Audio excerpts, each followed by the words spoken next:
On est revenu sur le CJPS 2. Et il vous souvient qu'à l'Assemblée nationale, le ministre de la fonction publique et de la réforme de l'État avait été interrogé par les députés sur le fonctionnement du CJPS 1. Il a dit qu'il a exprimé quelques manquements, quelques irrégularités qui ont empêché à cette application de fonctionner dans les faits, effectivement.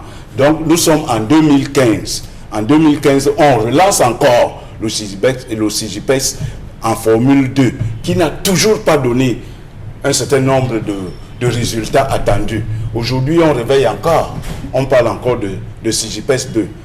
Moi, je pense que lorsqu'on veut passer à une étape sur un programme qu'on a préalablement établi, il faut qu'on fasse le bilan de l'étape précédente. La grande question qu'on doit se poser aujourd'hui, où en est-on avec l'opération CJPS? Quels sont les résultats qu'on a pu avoir? Quel est le bilan depuis 1994 de ce CJPS au niveau du fichier solde de l'État, au niveau de la gestion du personnel de l'État, au niveau de la gestion des contractuels de l'État? C'est ce bilan-là qui est attendu avant qu'on ne passe à l'étape supérieure. Mais plutôt, on parle de démarrage des autres CJPS sans savoir ce qui s'est passé antérieurement. Moi, je pense que c'est une fuite en avant qui n'honore pas notre fonction publique. C'est une fuite en avant qui n'édifie pas le grand public sur le fonctionnement même du personnel de l'État. Alors, 38 ans après la création du RDPC, ce qu'on peut dire est simple. C'est le retour au parti unique. 38 ans après, et comment ça, au vu du résultat des élections sénatoriales, on peut le dire, sans risque de se tromper, que nous sommes rentrés dans le système de parti unique.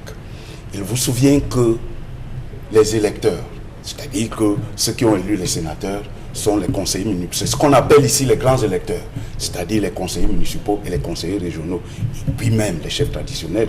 C'est-à-dire que la voix est venue de ce fond, de ce tréfonds, de ceux qui sont considérés comme étant une certaine élite politique au Cameroun. Parce que, effectivement, les conseillers, c'est une élite. Les conseillers municipaux comme les conseillers régionaux, c'est une élite politique dans un pays. Et qui donnent leur voix à un parti et que ce parti fait un résultat de 70 voix, de 70 places sur 70 au niveau du Sénat, on ne peut que tirer la conclusion la plus logique qui soit.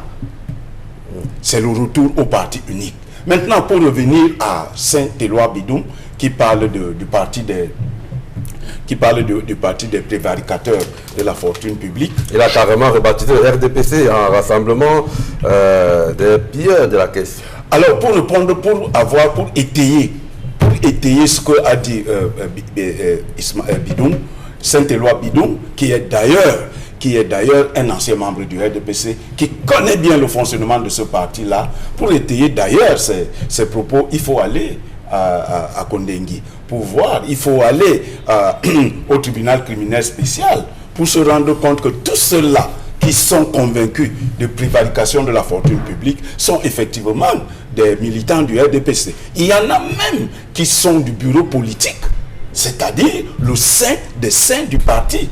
Donc, ce n'est pas à tort si ce militant, si cet ancien militant du RDPC baptise son parti comme étant celui des prévaricateurs de la fortune publique. Nous avons le RDPC qui a fait le trop-plein des sénateurs.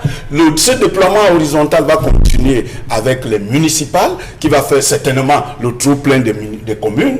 Et puis, cela va ressortir au niveau vertical dans l'élection présidentielle. Donc, c'est-à-dire, si tout se passe comme c'est prévu, le RDPC doit rester au pouvoir ad vitam aeternam.